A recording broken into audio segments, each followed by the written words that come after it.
Karamihan ng mga tao dito sa Pilipinas, scooter motorcycle na ang pang-araw-araw na pangunahing ginagamit bilang pang-service sa trabaho, sa opisina, panghatid sundo, pamalengke.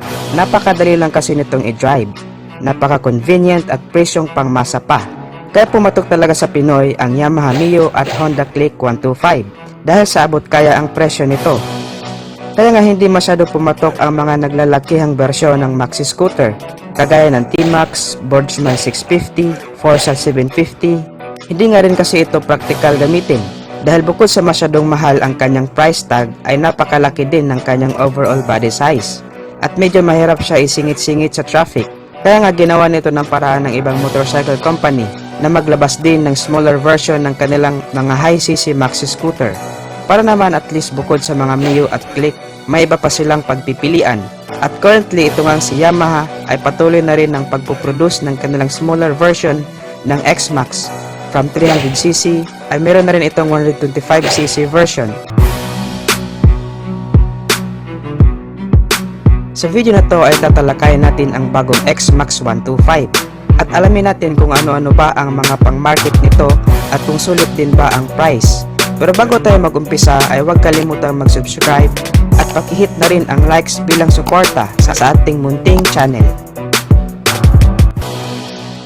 Ang X-Max 125 ay smaller brother ng X-Max 300. Kung mapapansin natin ay magkapareho talaga sila ng design sa looks. Sa engine lang sila nagkakaiba. Ang kanyang displacement ay 125cc, single overhead cam engine. Ang kanyang maximum power ay 14 horsepower at 8,780 RPM.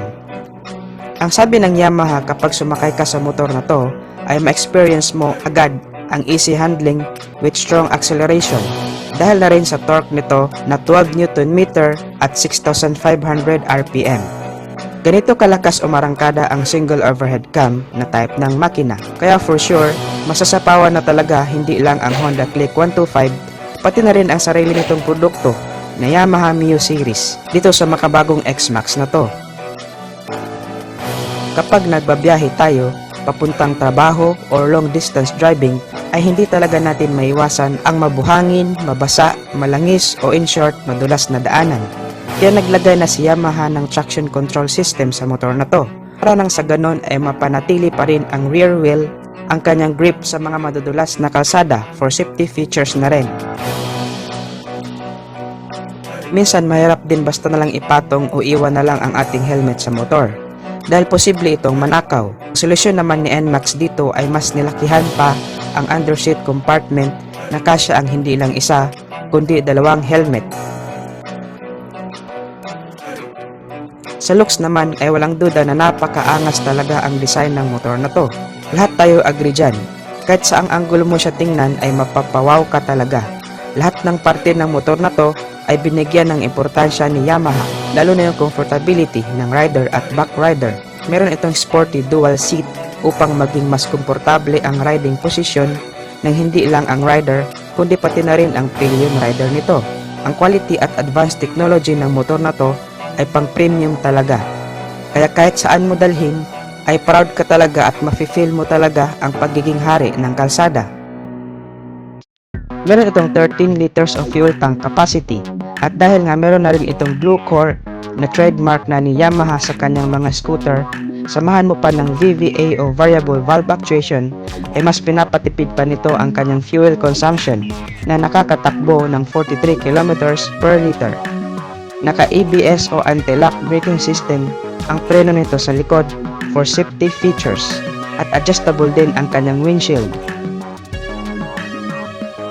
Ang size naman ng gulong niya sa unahan ay 120 by 70 size 15 at sa likod naman ay 140 by 70 size 14. So medyo malaki ang gulong niya. Proportion din lang sa kanyang body size. Pangit din naman tingnan kung malaki ang body tapos maliit ang gulong. Meron itong apat na color variant katulad ng Blazing Gray, Phantom Blue, Sonic Gray at Radical Red.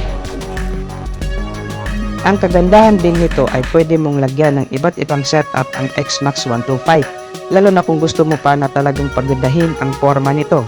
Pwede mo itong lagyan ng rear carrier bracket. O kung gusto mo naman ng mas lalong komportable ang backride mo, pwede mo rin itong lagyan ng passenger backrest. Pati ang windshield, pwede mo rin palitan ng mas maikli o mas mahaba. Overall performance ay masasabi ko talaga na okay ang scooter na to. Pati sa kanyang looks, technology at power ay wala akong masasabi. Susurprise na lang talaga natin malalaman kung sulit pa talaga ang price ng motor na to. Actually, para sa isang 125cc category scooter ay masyadong overpowered na ang motor na to, pero syempre, alam naman natin na mataas ang kredibilidad ng Yamaha. Kaya hindi pwede na ang isang motor na may magandang components ay bibigyan mo lang ng mababang price tag. Kung ididikit mo naman ang presyo nito sa Mio, ay baka maapektuhan ang sales ng Mio. Ang price ng X-Max 300 ay nagkakahalaga ng 249,000 pesos at ang NMAX 155 naman ay nagkakahalaga ng 120,000 pesos. So most probably naglalaro ito somewhere sa 100 or 105,000 pesos. Hindi rin pwede na itapat natin ang kanyang presyo kay NMAX sa kadahilan ng mas mataas pa din ang engine specs ng NMAX. So kung sakali man na ilabas ito sa Pilipinas ay nagdidepende pa rin sa tao kung alin ang tatangkilikin nila na motor. Depende rin kasi ito sa pangangailangan at budget ng mamimili. Tayong mga Pinoy ay napaka-practical natin when it comes sa mga motor.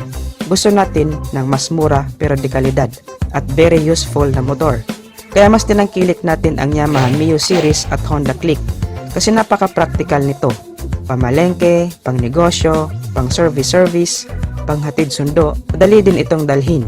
Kasi bukod sa sakto lang ang laki nito, ay napakagaan ding dalhin. At higit sa lahat, presyong pangmasa din. So sana lang talaga mag below 100,000 din itong si X-Max 125 para makakompete naman siya sa 125cc category ng scooters dito sa Pilipinas. So ano sa tingin nyo guys? Paki-comment sa comment section down below kung ano ang masasabi nyo sa video nating to. Stay tuned lang tayo mga ka-Wizard Moto dahil marami pa tayong motorcycle news and reviews na itatampok natin sa ating channel. Feel free na rin to browse my channel for more videos about motorcycle. Guys, maraming salamat sa panonood at suporta. Ang channel na to ay para sa'yo. Ride safe lang as always and God bless.